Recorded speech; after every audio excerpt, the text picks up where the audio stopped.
Isang maulang Martes po sa ating lahat. Ako si Benison Estareja. Meron po tayong update regarding pa rin sa ating minomonitor na si Tropical Storm Christine with international name na Trami.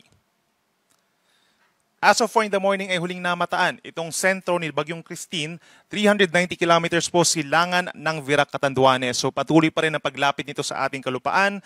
Meron itong taglay na hangin na 65 kilometers per hour malapit dun sa kanyang sentro. So bahagyang lumakas po ito from tropical depression, naging tropical storm na at may gustiness hanggang 80 kilometers per hour. At medyo mabagal po ang pagkilos nito sa ngayon, pakanluran at 15 kilometers per hour. Base po sa ating latest satellite animation, itong mga kulay orange at kulay pula, associated po ito sa makakapal at matataas na mga ulap na siyang may dalang matitinding mga ulan. At apektado na po ang malaking bahagi ng Luzon, Visayas, and even hilagang bahagi po ng Mindanao. So make sure po na lagi tayong nakaantabay sa ating mga warnings and advisories for today. Inaasahan po within the next 24 hours ay kikilos pa west-northwest or paangat ng pakaliwa itong si Bagyong Christine. And possibly po at bukas ng madaling araw, that's around 370 kilometers na lamang po sa silangan ng Infanta, Quezon at mas malapit pa around 150 kilometers per hour northeast of Virac, Catanduanes. Mananatili ito as a tropical storm within the next 24 hours. Sa susunod pa na 48 hours or simula po sa Wednesday hanggang sa Thursday ng madaling araw, posibleng lumakas pa ito into a severe tropical storm at maaaring hating gabi po bukas or sa Thursday ng madaling araw ay maglandfall ito dito sa may probinsya po ng Isabela. But considering po the cone of probability, posibleng umangat pa ito ng bahagya at maglandfall sa may Cagayan or maglandfall po dito sa may area ng Aurora. Estimated location po natin Thursday ng madaling araw ay nasa vicinity po ng bayan ng Delfin Albano sa Isabela.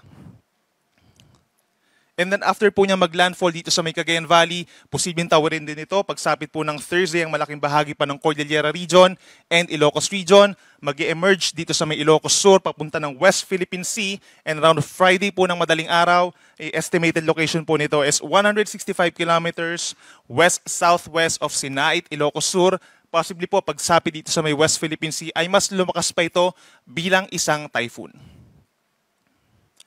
Then simula po Friday hanggang Saturday ay kikilos na po papalayo sa ating kalupaan itong si Bagyong Christine.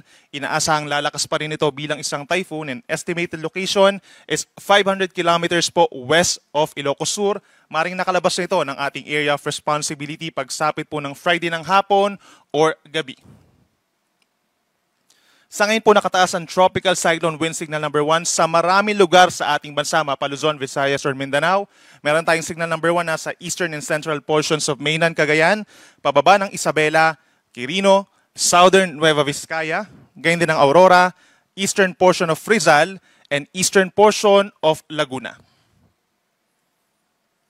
Meron din po tayong Signal number 1 sa northern and eastern portions of Quezon, gayon din ng Pulilio Islands, Marinduque, Romblon, Camarines Norte, Camarines Sur, Catanduanes, Albay, Sorsogon, at Masbate, kabilang na rin po ang Burias and Ticao Islands. At panghuli, meron din po tayong Tropical Cyclone Wind Signal number 1 sa may Eastern Samar, Northern Samar, Samar, Leyte, Biliran, Southern Leyte, hanggang dito po sa may Dinagat Islands and Surigao del Norte, kabilang ng Siargao and Bukas Grande Islands.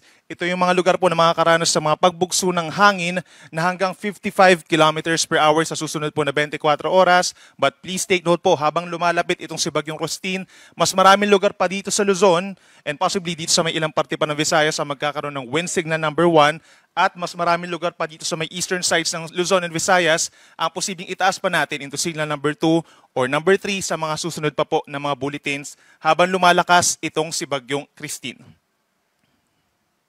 Ito naman po yung ating mararanasan ng mga pag-ulan sa susunod na 3 araw in terms of yung mga heavy na mga paulan, yung mga matitinding ulan po dulot ni Bagyong Christine. Asahan natin within the next 24 hours or ngayong araw, intense to torrential rains po. Please take note of this. Camarines Norte, Camarines Sur, Albay, Sorsogon, and Northern Samar, sila po yung mga karanas ng pinakamatitinding ulan. Higit 200 millimeters po yan, habang heavy to intense na mga pag-ulan naman ang may experience po dito sa may Masbate, Samar, Eastern Samar at lalawigan ng Quezon. Meron naman tayong moderate to heavy na mga paulan sa may Cagayan Valley, Cordillera Administrative Region, buong Central Luzon, natitirang bahagi ng Visayas at buong Mimaropa. Pagsapit naman po bukas, habang lumalapit sa may Northern Luzon itong si Bagyong Christine, aasahan pa rin natin ang pinakamatitinding ulan, heavy to intense, and possibly higher dito sa may Cordillera Region, Cagayan Valley, Aurora, and Quezon, habang meron pa rin moderate to heavy na ulan sa rest of Central Luzon, Bicol Region, Ilocos Region, Laguna, and Rizal.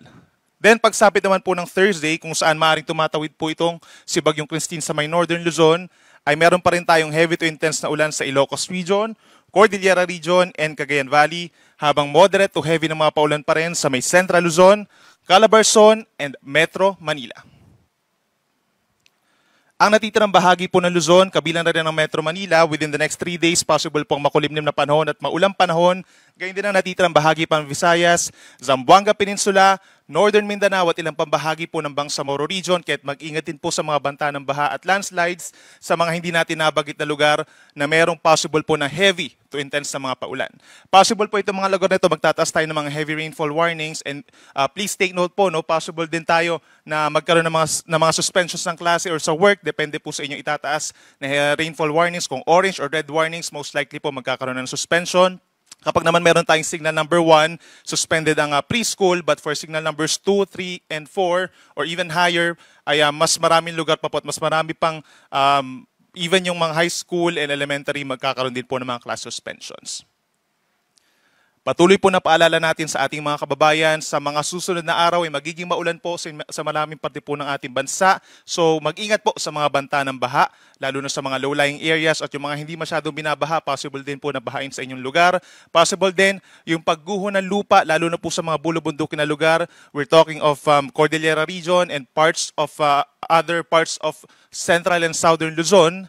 Then lagi tayo makipag-coordinate sa inyong mga local chief executives, mayor po yan, governor, barangay captains po for possible suspensions nga po ng klase. At kung kinakailangan ng coordination para po sa paglikas, ay makapag-coordinate din sa inyong mga local disaster risk reduction and management offices po.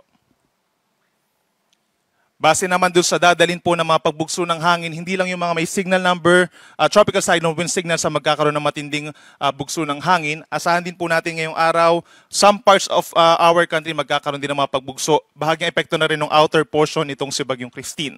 Batanes, Babuyan Islands, ngayong araw, asahan yung mga pagbugso. Ganyan sa Ilocos Region, Palawan, Romblon, Aklan, Antique, Negros Island Region, buong Central Visayas, ganyan din sa Southern Leyte, hanggang dito po sa mga lugar na malayo sa bagyo, Zamboanga del Norte, Northern Mindanao, Dinagat Islands, Surigao del Norte, Agusan del Norte, Sarangani, hanggang Davao del Sur and Davao Oriental, asahan ang strong to gale force gust.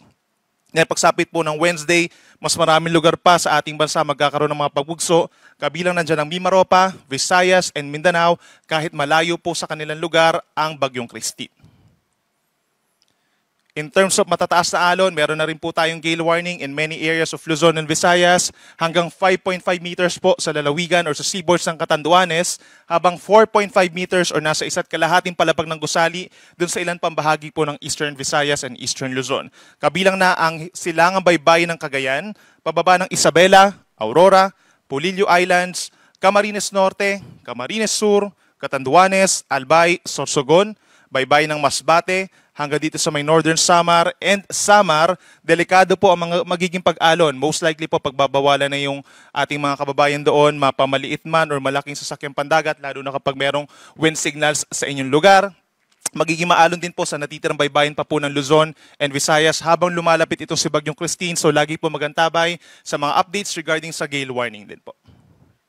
Sunrise natin is 5:49 ng umaga, sunset 5:32 ng hapon. Yan muna ang latest mula dito sa Weather Forecasting Center ng Pag-asa. Ako muli si Benison Estareja. Mag-ingat po tayo.